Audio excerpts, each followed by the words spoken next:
Greetings in the name of Jesus Christ. और यीशु मसीह के नाम से मैं आप सबका अभिनंदन करता हूँ। Welcome to this episode of Ebenezer Ministries. एवेंजन मिनिस्ट्री के इस एपिसोड में मैं आप सबका स्वागत करता हूँ। Now let us begin with a prayer. आइए हम सब एक प्रार्थना से शुरुआत करते हैं। आइए हमसे प्रार्थना करें। परमेश्वर का धन्यवाद है। Hallelujah, hallelujah, hallelujah, hallelujah. धन्यवाद, धन्यवाद, धन्यवाद, धन्यवाद प्रभु जी, आज के दिन के लिए मेरे पिता सुंदर सुंदर दिन दिखा, इसलिए आपका धन्यवाद करते हैं। आज के दिन में तमाम दुर्घटना, परेशान, तमाम बुरे लोगों से, बुरी संगति से बचाते हुए रखा मेरे पिता, इसलिए धन्यवाद करते हैं। और मेरे पिता, आज का ये दिन रविवार का मेरे पिता परमेश्वर, ये जूम मीटिंग के जरिए मेरे पिता हम सभी एकत्रित होने पाते हैं तेरे वचन को सुनने के लिए मेरे पिता।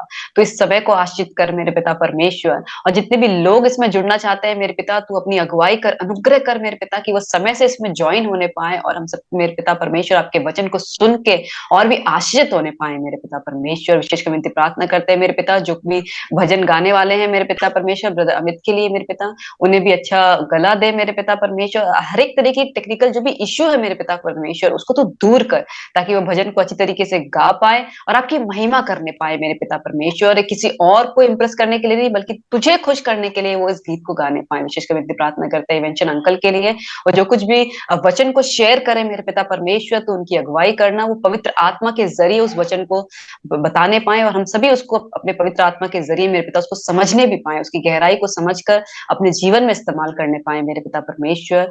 और प्रभु जितने भी पार्टिसिपेंट्स हैं और जो कोई भी इस मैसेज को सुने मेरे पिता, वो उतनी ही आशीष पाने पाए जितना तू हमें देना चाहता है मेरे पिता परमेश्वर। और क्या मांगे, आपने प्रार्थना सब कुछ दिया है हमको। इस प्रार्थना को प्रभु यीशु नाजरी के नाम से चाहते हैं, सुन और स्वर्ग राज्य में कबूल कर। आमीन।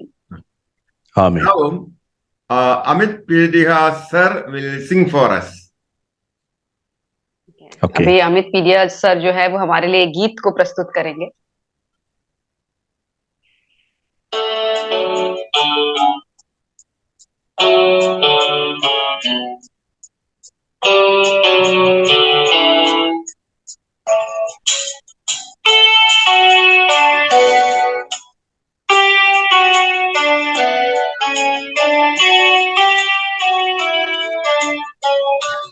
धन्यवाद के साथ स्तुति गाऊंगा, हे यीशु मेरे खुदा।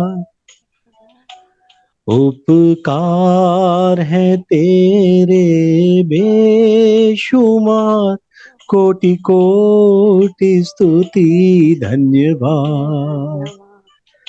धन्यवाद के साथ स्तुति गाऊंगा, हे यीशु मेरे खुदा। उपकार है तेरे बेशुमार, कोटि कोटि स्तुति धन्यवाद।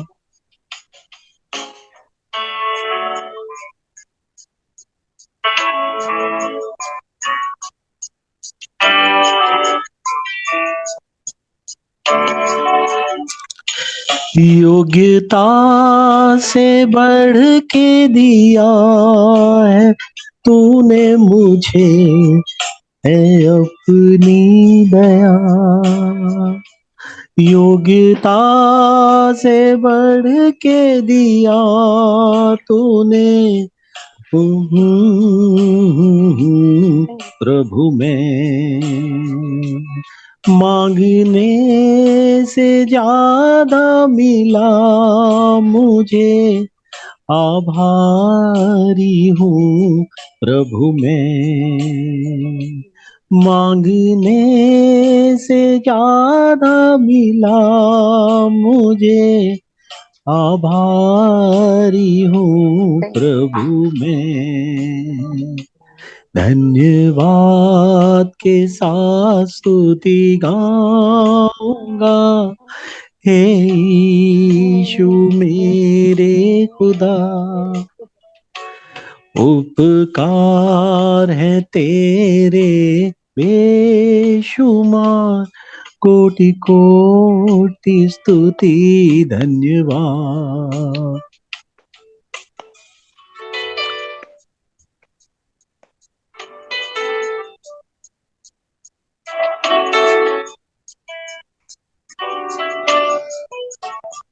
तू है सच्चा जिंदा खुदा, है तुझ पर ही भरोसा मेरा। तू है सच्चा जिंदा खुदा, है तुझ पर ही भरोसा मेरा। सेवा पूरी करके मैं पाऊं इनाम, प्रभु ऐसा दे वरदान। सेवा पूरी करके पाऊं इनाम, प्रभु ऐसा दे वरदान। धन्यवाद के साथ स्तुति गाऊंगा, हे यीशु मेरे खुदा। उपकार तेरे हैं बेशुमार, कोटि कोटि स्तुति धन्यवाद। धन्यवाद के साथ स्तुति गाऊंगा, हे यीशु मेरे खुदा। उपकार तेरे हैं बेशुमार, कोटि कोटि स्तुति धन्यवाद। कोटि कोटि स्तुति धन्यवाद।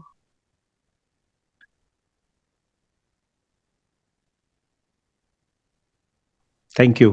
Thank you, sir. Thank you, sir. Welcome.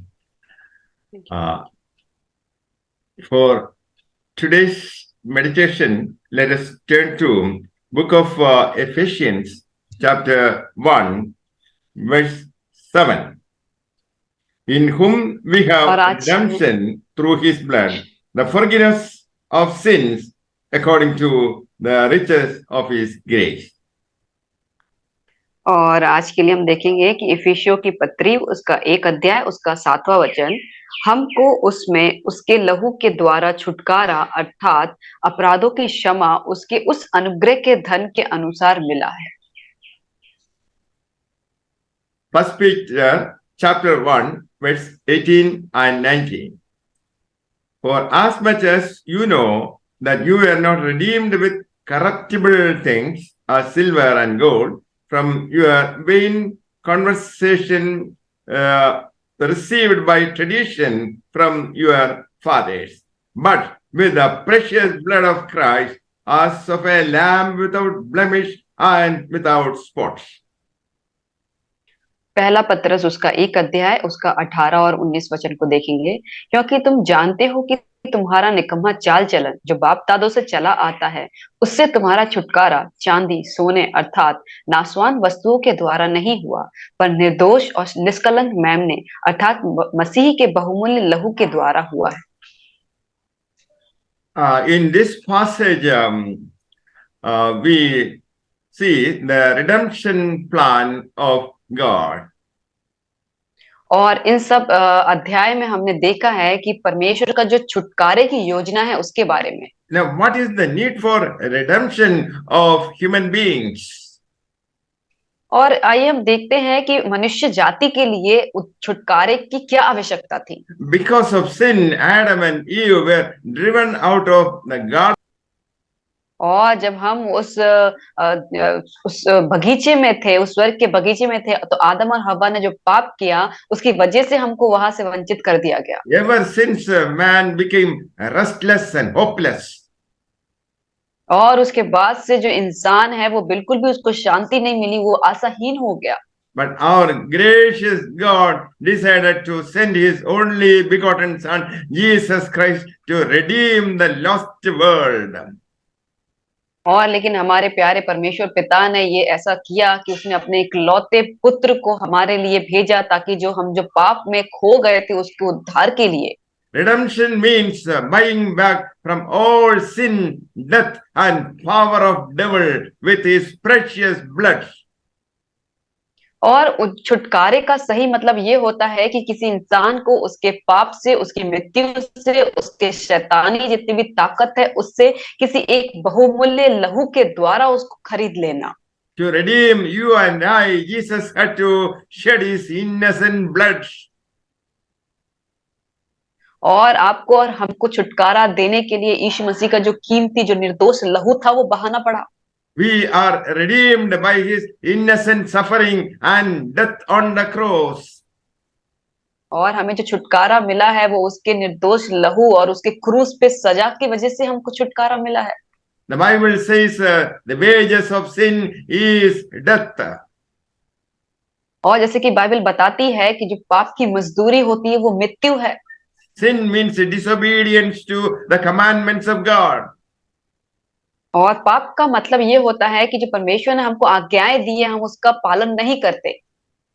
And those people who commit sin will be destined to the hellfire, which is prepared for devil. और जो लोग आज्ञा का पालन नहीं करते, जो पाप करते हैं, उनके लिए एक ही जगह है, वो नरक में जाते हैं जहाँ पे जो शैतान के द्वारा तैयार किया गया है। That is the punishment for sin, separation from God forever. और यही सजा है पाप की कि हम जो परमेश्वर से हमेशा के लिए अलग हो जाएंगे। That is called the second death, which implies total separation from God forever. और ये है कि जो दूसरी मृत्यु जो कि हमें परमेश्वर के प्रेम से हमेशा के लिए अलग कर देगी। Jesus came to the world to redeem the lost human beings. और यीशु मसीह जो है वो इस जगत में आया ताकि जो लोग खोए हुए थे उनको उद्धार करने के लिए आया। Jesus is not interested in the death of a person. और यीशु मसीह जो है वो इसमें इंटरेस्ट नहीं था कि वो किसी इंसान की मौत में। Your soul is very precious in the sight of God. और परमेश्वर की नजर में आपकी जो जो आत्मा है वो बहुत ही कीमती है। And Jesus was our substitute. और यीशु जो था वो हमारी जगह पे उसको रखा गया था। Jesus took our sins in his body and was ready to die for our sins. और यीशु जो है उसने हमारे पापों को अपने शरीर में लिया और हमारी जगह पे हमारे पापों के लिए उसको मारा गया। If you trust that Jesus died in your place, you will be redeemed from the punishment. और अगर आप ये विश्वास करते हैं कि यीशु जो है वो आपके पापों के लिए मरा है तो आप उस सजा से आपको छुटकारा मिलता है। The Bible says God so loved the world that he was ready to allow his son to die. और जैसे बाइबल बताती है कि परमेश्वर ने जगत से ऐसा प्रेम किया कि उसने अपने इकलौते पुत्र को हमारे लिए भेज दिया ताकि वो हमारी जगह पे मरे। Jesus never committed a sin. और यीशु ने कभी भी अपने जीवन में पाप नहीं किया। He carried the sin of the world in his shoulders and died on the cross on behalf of us. और उसने अपने कंधों पे हमारे पापों का बोझ लिया और हमारे लिए उस क्रूस पे वो मर गया। Jesus was our substitute. और यीशु जो था वो हमारे हिस्से में हमारी जगह पे उसको रखा गया। The one who took our place and punishment. और वो इंसान जिसने हमारे जो सजा है और हमारी जगह को जिसने लिया। Jesus carried our guilt and shame to the cross. और उस क्रूस पे यीशु मसीह जो है वो हमारा दोष, हमारी शर्म को लेके गया। So that we could be forgiven and redeemed. और ताकि हम जो है उसे हमें क्षमा मिल सके, हमें छुटकारा मिल सके। Jesus redeemed us because he didn't want you to be lost in hell. और यीशु ने हमको छुटकारा इसीलिए दिया क्योंकि वो नहीं चाहता कि हम अपना जीवन जो है उस नरक में बिताएं। Bible says there is no condemnation for those who are in Christ. और बाइबल बताती है कि उसके लिए कोई भी दंड की आज्ञा नहीं है जो मसीह में है। Death is the wages of sin. और जो पाप की मजदूरी होती है वो मृत्यु है। We are redeemed from death. और हमको जो है उस मृत्यु से छुटकारा मिला है। Physical death is not the end. और जो शारीरिक मृत्यु है वो एक अंत नहीं है। Jesus was killed on a cross. और यीशु को जो है उसे क्रूस पे मारा गया था। He won the victory over death and rose from the grave 3 days after. और उसने मृत्यु पे उसने विजय प्राप्त कर ली और उसे जहाँ पे कब्र दी गई थी उसके तीसरे ही दिन वो उस मृत्यु में से जी उठा। As predicted, Jesus rose again from the dead on the 3rd day from the grave. और जैसा कि बताया जाता है कि यीशु मसीह जो है वो तीसरे ही दिन अपनी मृत्यु उस जो कब्र उसको दी गई थी उस कब्र में से वो तीसरे दिन जी उठा। Jesus also defeated the devil when he died. और यीशु ने उस शैतान को भी हराया जब उसकी मृत्यु हुई। So those who believe in Jesus Christ have a victory over death. और जो लोग यीशु मसीह पे विश्वास करते हैं उनके लिए उन्होंने मृत्यु पे विजय प्राप्त कर ली है। In other words, those people who trust Jesus Christ will resurrect after the physical death. और दूसरे शब्दों में कहा जाए तो जिन्होंने मसीह पे विश्वास किया है वो मर भी जाएंगे तो भी उनका पुनरुत्थान हो जाएगा। So by his death on the cross, Jesus defeated devil who had authority over death. और जब उसने यीशु ने जब क्रूस पे उसकी मृत्यु हुई तब उसने उस शैतान को हरा दिया जिस शैतान के कब्जे में उस मृत्यु का हक था। Satan was driven out of heaven for disobedience. और शैतान को उस स्वर्ग में से इसीलिए निकाल दिया है क्योंकि उसने आज्ञा का पालन नहीं किया। The misery of human beings can be traced to the devilish work. और जो इंसान की जो ऐसी जो काम होते हैं जो शैतानी उसमें वो फंसे रहते हैं। Devil comes to steal your joy, peace and health. और शैतान केवल इसीलिए आता है कि वो आपकी खुशी आपकी शांति उसको वो छीन ले। And Jesus gives power to fight back the devil. और यीशु जो है वो उस ताकत को देता है ताकि आप उस शैतान से उसके विरुद्ध में लड़ाई कर सके। And you were lost and condemned creature, doomed to hell for your sin until Jesus resurrected you. और आप और हम जो हैं वो ऐसे इंसान थे जो खोए हुए थे अपने पापों में फंसे हुए थे नरक की ओर में थे लेकिन परमेश्वर यीशु मसीह ने हमको छुटकारा दिया। Redeemer is the name of Christ on the cross. और जो क्रूस पे जो मसीह है उसका नाम है छुटकारा देने वाला परमेश्वर। Redemption takes us to the slave market where men and women who were slaves to sin are set free by the power of Jesus Christ. और जो छुटकारे का मतलब होता है कि जितने भी जो पुरुष है स्त्री हैं जो उस दासत्व के जीवन में जी रहे हैं उसके बदले में एक कीमत को चुका के उनको आजाद करने को छुटकारा कहते हैं। The purchase price of a slave was called the redemption price. और जो कीमत जिससे हम उस दास को खरीदते हैं उसको कहते हैं छुटकारा। उसकी कीमत है छुटकारा। To redeem means to see a slave pay the price to take them off the market and then set free. और छुटकारे का असली मतलब ये होता है कि किसी एक दास को देखना और उसके बदले में उसकी एक कीमत को चुका के उसको वहां से आजाद करके उसको फ्री छोड़ देना। One man pays the price so that another man can go free. और एक इंसान जो कीमत को चुकाता है ताकि जो दूसरा इंसान है उसको आजादी मिल सके। Instead of our death, his death. Instead of our blood, his blood. और हमारी मृत्यु की जगह पे उसकी मृत्यु, हमारे खून की जगह पे उसका खून। My friends, there is no sin that cannot be forgiven, washed by the blood of Jesus Christ. और मेरे प्यारे मित्रों, ऐसा कोई भी पाप नहीं है जो हमारे प्यारे यीशु मसीह के कीमती लहू से धोया ना गया हो।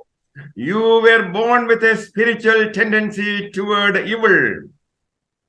और हम जो है हमारी जो पैदाइश है, हम जन्म से ही पाप करने के उसके झुकाव हमारा होता है।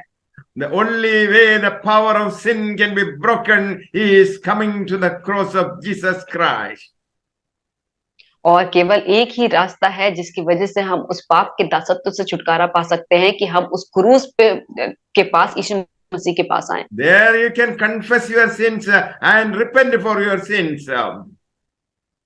और वहां पे आप जो है अपने पापों का अंगीकार कर सकते हैं, अपने पापों से प्रायश्चित कर सकते हैं। There your sins will be forgiven by Jesus Christ. और वहां यीशु मसीह के द्वारा आपके पापों की क्षमा की जाएगी। Thus you will be set free by Jesus Christ. और वहां पे आप जो है यीशु मसीह के द्वारा स्वतंत्र किए जाएंगे। This is what we call redemption. और यही है वो जिसे हम कहते हैं छुटकारा। That means you are set free from sin. इसका मतलब ये है कि आप जो है वो पाप से आजाद हो गए। We are exceedingly valuable to God. और हम जो है परमेश्वर के लिए बहुत ही बहुमूल्य कीमती हैं। The value of a soul exceeds the value of the entire world. So says the Bible. और जैसा कि बाइबल बताती है कि एक आत्मा की कीमत इस संसार से भी बहुत ज्यादा बढ़ के है परमेश्वर के लिए। To redeem the lost humanity, it cost him the blood of his son Jesus Christ. और अपने इस इंसान को बचाने की जो कीमत थी वो परमेश्वर के इकलौते पुत्र का लहू था। By his death, the lost relationship between God the Father and the human beings is established. और उसके खून के बदले ही, उसके बलि के बदले ही हमारा जो परमेश्वर के साथ जो संबंध टूट गया था फिर से बन गया। Because of redemption, we stand before God as his sons and daughters. और उस छुटकारे की वजह से ही हम और आप जो है उसके पुत्र और पुत्री होके उसके सामने खड़े हो पाते हैं। Redemption is a gift of God. और जो छुटकारा है वो एक परमेश्वर की ओर से हमारे लिए तोहफा है। But you have to accept it. But आपको इसे ग्रहण करना होगा। George Wilson was convicted of murder in the USA. और एक बार की बात है, जॉर्ज विल्सन जो है वो यूएसए में, अमेरिका में उन्हें एक मर्डर के केस में उनको गिरफ्तार किया गया था। He belonged to a well-known family. वो एक बहुत ही जाने माने परिवार से संबंध रखते थे। So his family appealed to the president Andrew Jackson for pardon. और तब उसके परिवार ने प्रार्थना की एंड्रयू जैक्सन जो वहां के अध्यक्ष थे कि उसको क्षमा करने के लिए। Because the president knew the family, he pardoned. और वहां का जो प्रेसिडेंट था वो उस परिवार को बहुत अच्छे से जानता था, इसीलिए उसने उसको क्षमा कर दिया। But George Wilson refused to accept the pardon. लेकिन जो जॉर्ज विल्सन थे उन्होंने उस क्षमा को ग्रहण करने से मना कर दिया। The Supreme Court declared a pardon is of no effect until it is accepted by the one for whom it is intended. और तब सर्वोच्च जो न्यायालय है उसने ये चीज को बताया कि तब तक किसी के पापों की क्षमा नहीं दी जाती, उसका कोई भी असर नहीं होगा जब तक वो इंसान जिसको क्षमा दी गई है वो उसको ग्रहण न कर ले। So the judgment was that George Wilson must die. तो इसीलिए उनका फैसला ये आया कि जॉर्ज विल्सन है उनको मौत की सजा दी जाएगी। My friend, will you accept God's pardon? और मेरे प्यारे दोस्तों, क्या आपने उसकी क्षमा को ग्रहण किया है? If you go to hell, don't blame Jesus Christ.